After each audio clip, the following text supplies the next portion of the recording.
다이소미입니다. 2024년 4월 10일 대한민국의 제22대 국회의원 선거는 더불어민주당을 중심으로 한 범야권의 압도적인 승리로 결정이 났습니다. 이로 인해 우리 삶에 어떤 변화 혹은 어떤 영향이 있을지에 대해 많은 생각들이 있을 수밖에 없겠죠.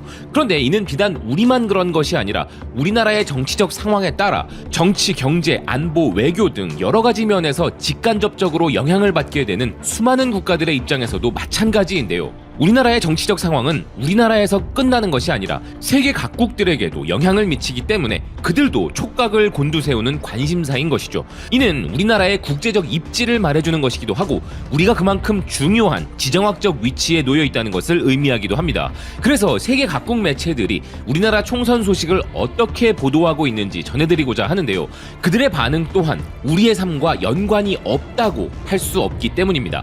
우선 현 정권의 외교 안보 정책과 가장 긴밀하게 연관되어 있는 국가들 순으로 말씀드려 볼 텐데요. 가장 먼저 그리고 가장 크게 가장 예민하게 반응하고 있는 국가는 바로 일본입니다.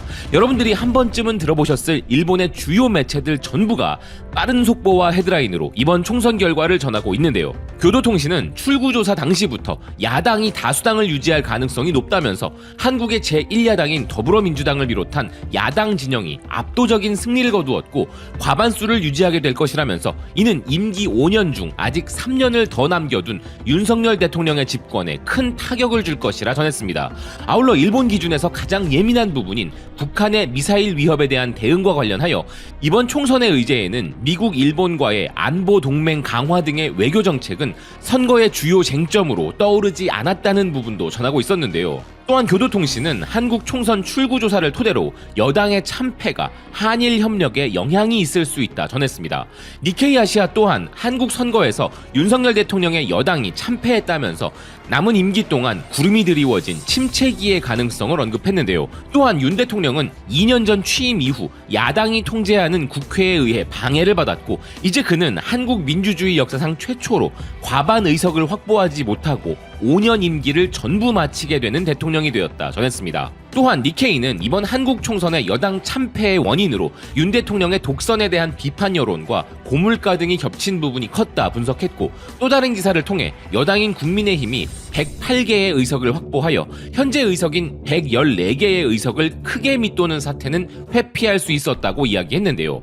아사히 역시 새벽 급보로 한국 총선에서 윤석열 대통령은 엄격한 중간평가를 받았다면서 고물가와 의사소통 부족에 대한 불만이 만들어낸 결과라고 진단했습니다. 또한 후속 보도로 야당이 단독 과반수를 차지한 한국 총선 결과로 인해 지금 한국 언론들은 대통령의 구심력 저하를 거론하고 있다 전했는데요. 또 다른 매체 후지TV 뉴스는 일본의 관점에서 한일 관계의 악화 가능성을 이야기하면서 만약 일본과의 관계가 악화되면 북한을 염두에 두고 연계를 강화해온 한미일 3개국의 견고한 관계가 무너질 수 있음에 주목했습니다.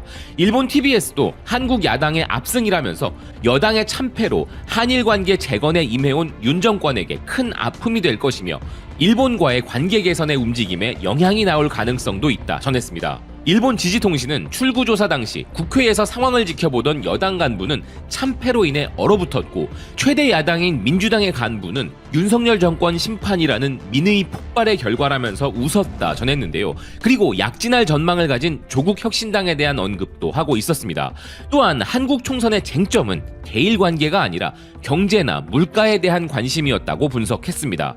그리고 윤 대통령이 국정쇄신을 표명하였다는 것과 한덕수 총리를 비롯한 한국 정부 내각이 일제히 사의를 표했다는 것도 전했는데요. 또 다른 매체 마이니치는 야당의 3분의 2에 육박하는 기세로 대통령은 정부 운영의 동력을 잃고 레임덕이 시작될 수 있다 전망했으며 한국 최대 야당이 단독으로 과반수를 차지하여 윤 정권에 타격을 입혔다 이야기했습니다. 요미우리 또한 2027년까지 약 3년의 임기를 남기고 윤 대통령은 엄격한 정권 운영을 강요당할 것으로 보인다 전망했는데요. 일본은 이번 우리나라 총선의 결과로 인해 한일 관계가 흔들릴까봐 불안해하는 모습이었습니다.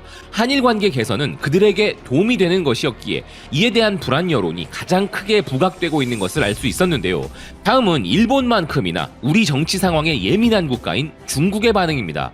중국의 CCTV, 신화통신 등의 관영 매체들은 한국의 제22대 국회의원 선거에서 제1야당이 국회 제1정당 자리를 계속 이어가게 되었다 전했습니다. 그리고 중국의 언론들은 한국 여당의 당대표는 물론 정부 고위 관료들의 사퇴 소식을 실시간으로 전하면서도 일본에 비해서는 무미건조한 속보 내용만 전하면서 특별한 견해를 표출하지 않고 있었는데요. 중국은 한국의 총선 결과에 대해 그저 관망하며 지켜보는 상황이었습니다. 일부 중국 매체들이 외신을 인용해 윤 대통령의 레임덕에 대한 언급을 하고 있는 것을 제외하면 중국에서는 아직까지 지켜보자는 자세가 부각되고 있었는데요. 되려 중국보다는 대만이 한국의 총선에 큰 관심을 보이고 있었습니다. 참고로 대만은 양안 관계에 문제가 생기면 한국이 자신들의 편을 들어줄 거라는 기대감과 동시에 반도체를 비롯한 경제적, 문화적 부분에서는 한국을 심하게 견제하는 자세를 가진 복잡한 포지션을 취하고 있는 국가죠. 대만의 주요 매체들은 한국 여당이 국회에서 참패했다면서 한국 증시 하락과 함께 이중 타격을 입은 한국이라 전했는데요. 대만 매체들은 윤 대통령의 레임덕에 큰 관심을 보였고 이것이 중국과 대만의 관계에 미칠 영향에 대해 유심히 지켜보는 모습을 보이고 있었습니다.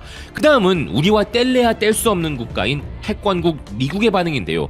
그 누구보다 빠르게 일본과 유사한 속도로 한국 총선 소식을 전한 나라가 바로 미국이죠. 그럴 수밖에 없는 관계이기 때문인데요. 먼저 월스트리트 저널은 한국 야당이 총선에서 큰 승리를 거두었다면서 이 결과는 미국, 일본과 더욱 긴밀한 동맹을 맺은 윤석열 정권의 국가정책 방향을 거부하는 것일 수 있다 분석했습니다. 블룸버그는 한국 총선 결과로 주가 하락이 나오고 있는 점을 주목하면서 윤 대통령이 큰 손실을 입었고 남은 임기 동안 더 취약한 위치에 있게 될 것이라 전망했습니다. 이어 폭스뉴스도 AP통신을 인용하여 이번 총선 출구조사가 나오자마자 윤 대통령은 국내 정치 의제에 대한 심각한 도전에 직면할 수 있다 이야기했는데요. 그리고 최근 우크라이나에 대한 23억 달러 지원 방침과 우리 정부의 제재에 공식적으로 깊은 유감을 표명한 타스통신을 비롯한 러시아의 주요 매체들도 한국 대통령의 레임덕이 시작될 수도 있다면서 윤 대통령에 대한 국내 반대 여론이 더욱 격화되었다 이야기했습니다. 결론적으로 러시아의 매체들도 이번 총선에 대해 물가 상승과 정치적 스캔들, 한일 관계 개선 등을 이유로 많은 한국 사람들이 불만을 품은 것 같다는 분석을 내놓고 있었습니다. 그 다음으로 알아볼 지역은 바로 유럽인데요. 먼저 영국의 가디언이 한국의 대파 이슈부터 시작하여 가장 구체적으로 우리나라 총선에 주목하고 있었습니다. 가디언의 보도에 이어 전 세계의 많은 매체들도 한국의 대파에 대한 소식을 전하면서 한국의 대파 이슈는 전 유럽에서 큰 유명세를 타기도 했었는데요. 현재 BBC, 로이터 통신 등 한국 지부를 가진 영국 주요 매체들은 야당의 대승과 여당의 참패 결과, 총리의 사의 표시 등 실시간 속보를 빠르게 전하고 있었습니다. AFP 통신을 비롯한 프랑스의 주요 매체들도 한국 야당의 압승 소식을 발빠르게 전하고 있었는데요. 프랑스를 대표하는 매체 중 하나인 르몽드는 야당의 압승으로 윤 대통령의 입지가 안 좋아졌다면서 출구조사와 같이 200석 이상을 차지하게 되었다면 대통령의 거부권에 반대하거나 심지어 그를 탄핵할 만큼 초다수가 될 수도 있었다는 부분을 언급하기도 했습니다. 그리고 프랑스의 또 다른 매체 RFI는 이번 선거의 최대 승자는 더불어민주당의 이재명 대표가 될 것으로 보인다 전했습니다. 한편 독일의 매체 더 유로피안은 디올 핸드백을 조명하면서 이 핸드백이 한국과 미국의 긴밀한 관계를 파괴할 것인가 라는 기사를 보도하기도 했는데요. 매체는 윤 대통령의 여당은 엄청난 패배를 당했고 이재명은 베이징을 향한 새로운 길을 제시했는데 이 모든 것은 영부인과 관련된 스캔들로부터 시작되었다 해석했습니다. 또 다른 매체 R&D는 한국의 이번 총선은 윤 대통령을 일찌감치 레임덕으로 만들었고 그가 이제 임기 말까지 집권할 수 있을지 의문이라는 견해를 보이기도 했는데요. 그 밖에도 대부분의 유럽 매체들, 우리와 경제 안보적으로 묶여있는 인도나 홍콩, 아랍, 브라질, 멕시코 등 전 세계 많은 국가들 역시도 우리나라의 총선 결과에 촉각을 곤두세우고 있는 모습이었습니다. 바이스톰은 어제 총선 당일에 간절한 마음으로 역대 최고의 투표율을 기원하였는데요. 놀랍게도 1992년 이후 역대 최고 투표율을 기록했다고 들었습니다. 이번 투표를 통해 무려 2,966만 2,313명의 목소리가 전해진 것이죠. 정부와 여야를 가릴 것 없이 이 땅의 정치인들 모두가 이번 총선 결과를 보며 국민의 목소리에 좀 더 귀를 기울이고 정치적 이득이 아니라 오직 국민들을 위한 정치를 해나가길 바라는 마음입니다. 시청해주셔서 고맙습니다. 또 뵙겠습니다.